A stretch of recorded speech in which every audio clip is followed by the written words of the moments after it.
Look how nice those clouds look with the wind. The wind kind of blew them up, right? They little streaks. That's nice. 'Cause it's a stormy day in San Francisco this morning. Happy Wednesday, everybody. Let's see, what should I share about today? Let me think. Let's see. Well, let's see, I already shared about I gave up the smoking pot. Oh, I know what else I kind of gave up. I've been doing a lot of work for people over the years. And I always, you know, one of the things that I don't like to do so much is I don't like to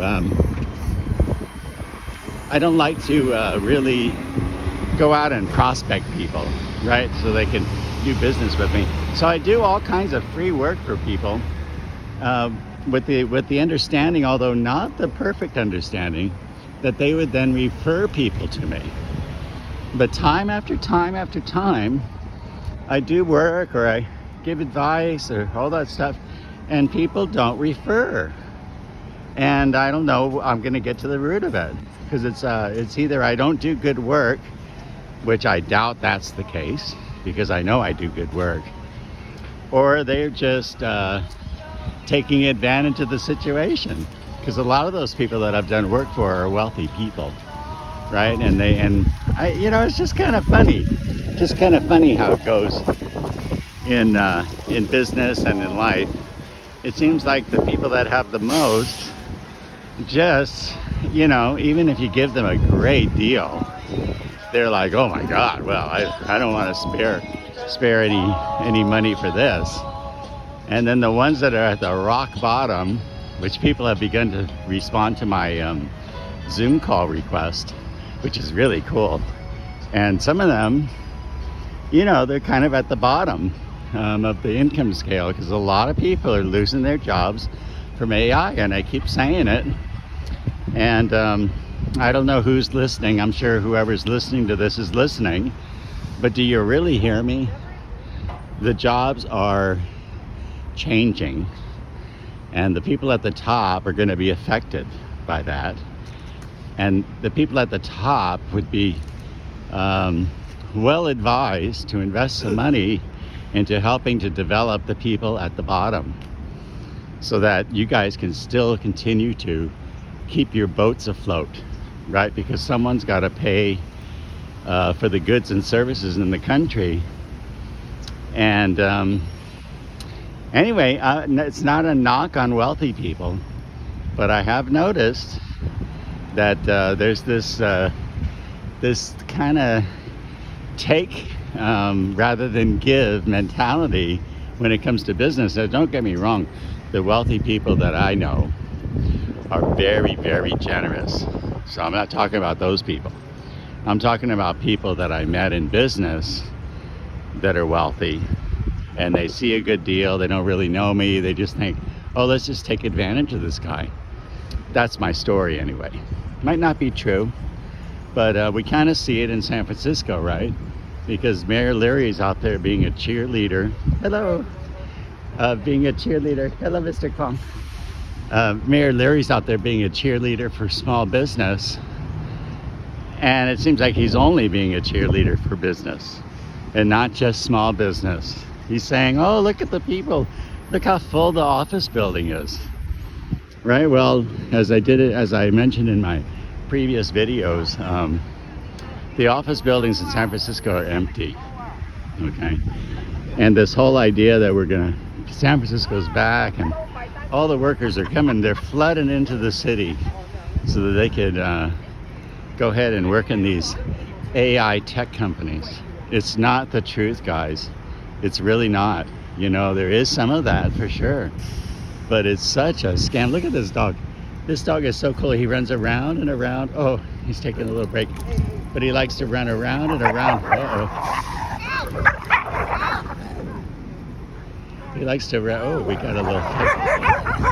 Okay, he runs around and around and around, and that's what he does all morning.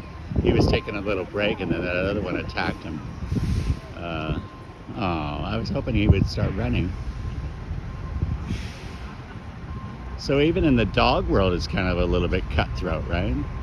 I mean, that woman had her dog, she had her dog on a leash, And I guess it didn't really like this dog, but oh, I think it's okay. So anyway, where was I? Oh, yeah.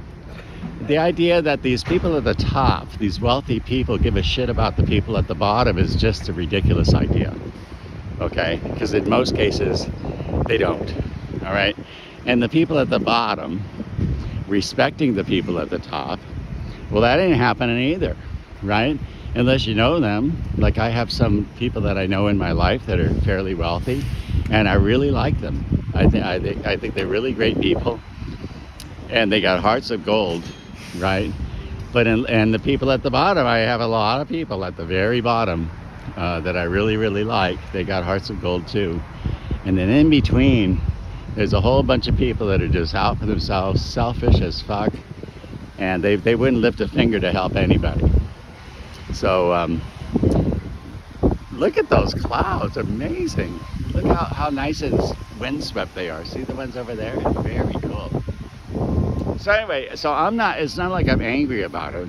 I guess there's a sense of urgency in my voice, because being a technologist, I know that we are in for the changes of our lives, just like we did in 1995. And back in 1995, as I've expressed before, I tried to bring some people and teach them about technology. And sometimes, I came from, the areas I grew up, the areas I not grew up in, but the areas I lived in after I got into the work world were kind of low life areas. Okay, so I had friends that weren't necessarily corporate workers, and I had bought a great big house out in Antioch. And I thought, wow, this is really cool. That was back in '96. And I thought, this is so amazing. I can invite my friends out of the inner cities. I can have them come to my house, and they did. And I can teach them all about technology. Well, that didn't happen, but it was really good. But they did come out for the barbecues and the parties and to go swimming in the pool and all that stuff. But when it was time to get ready to learn something about technology, the first thing they wanted to do was smoke a little bit of weed first. It was interesting, So I don't know if it was because, I think it's because technology is kind of viewed, see there's another Waymo car. Technology is kind of viewed as something that's very difficult to do. And the fact of the matter is, it isn't really difficult to do. And we all know now, because we all got phones, and most of us know how to go on the browser and the internet and search for stuff. We know how to go on Amazon and order stuff. We know how to call an Uber. And AI is sort of the same way. There's all kinds of things that we're going to be able to do with AI that people are basically afraid of. And what I'm afraid of, what I'm concerned with, there's one of those big bus tours with all those tourists that Mayor Lurie says are here coming to the city, and the damn thing's empty. And there's another one of those driverless cars, and here's another bus full of people that are just coming on into the city, because San Francisco's back, right, Mary Lurie? San Francisco is back, and you can tell by looking at that bus, right? Anyway. Boy, do I really rant a little bit, huh? But hopefully it's in a happy way. But what I was saying about AI is that AI is sort of like how it was in 1995, where people didn't understand. And they thought, oh my God, that's very difficult. And what most people don't really understand is what it felt like for me and what I saw in the tech world back in '95. And what I saw was the big corporations got the smart people like me. I'll admit it. I was smart. I'm good with technology. I'm smart in that way. I'm kind of stupid in a lot of other ways. But they brought us in. They paid us a bunch of money. Well, first they tried to pay you as little as possible. Okay, but then as things got more competitive, those people at the top executives, they said, well, we better pay them more. The rents went up. the cost of the employee salaries went up. Right now in the tech environment, if you landed a little job in there, I call it being a little corporate whore. But you could probably, you could go get a couple $100,000 a year in some of these AI tech companies. Between 120 and 250K. I bet you I could do that. I bet you I could, with my experience and my people skills. But I'm not interested in working 60 hours a week for as a corporate whore, right? Because they're destroying our country. They're destroying the society that I thought we had in this country, where people were helping each other.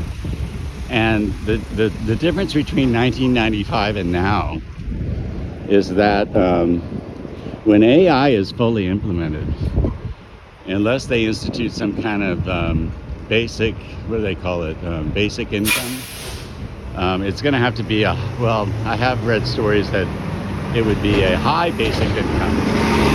What do they call that? It's like a basic income, but we want to have high basic income. And that is totally possible because it's chances are, there's some tourists, yay! Chances are that there will be some people, there will be what do you call it? The basic income, where you take the money out of the AI GDP and you distribute that to the people, because there are jobs available to the people, and the robots and the AI systems are actually performing the work. And so you can't just have a bunch of people out there with nothing to do.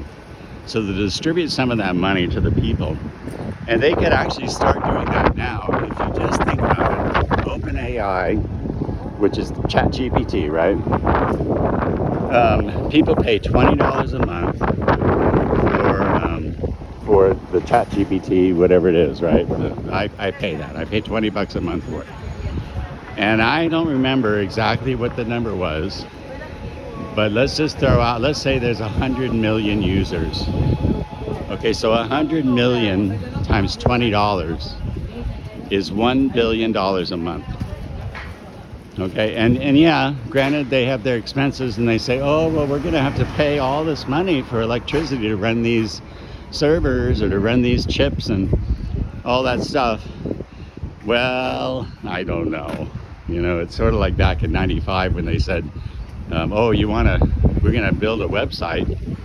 If you want to have us build a website for you, it's gonna cost you $60,000. Right? And people paid it, the large corporations paid it, because they were still skimming the cream of the crop off the top, right? They were still saying, oh yeah, let's pay these people. Anyway, I don't mean to make it sound like a rant, but this is a very serious time in our country and in the world with AI technologies and systems and robotics, because there's a very good chance that we're going to be in a situation where, let me put it this way. I've never been to India, okay, but I've seen pictures of like Calcutta. Is it Calcutta? I don't even know what it is. But I've seen pictures of the slums and the ghettos and the people that live in like little shanty towns, right? And I always wondered, how in the heck did it get to be like that? And the way it got to be like that, in my opinion, is when it just started out as a couple little tents on the sidewalk or on the side of the road or in the park. When it started out like that, everyone thought, well, that couldn't be me, right? And then a little bit more, the wealth gap got bigger and bigger and bigger. And of course, India, there's probably a lot of other issues too. I know little about the culture over there. But in the United States, when we start seeing little homeless camps and tents appearing on the streets, and then everyone says, well, I don't know what the problem is. I wonder if the rent is too high. I wonder if the person's addicted to drugs. I wonder if somebody had a health issue and they lost their home, whatever it is, right? Well, I think we ought to start paying attention, and I am paying attention. And with the speed of AI technologies, we could really correct some of these situations and solve some of these issues before San Francisco in the United States turns into Calcutta. Okay, so boy, I was supposed to make these short, right? And this one turned out to be like 15 minutes. So I'll leave it there, and tomorrow I'll see you again, I guess. Okay, and have a great day. Happy Wednesday. Bye bye.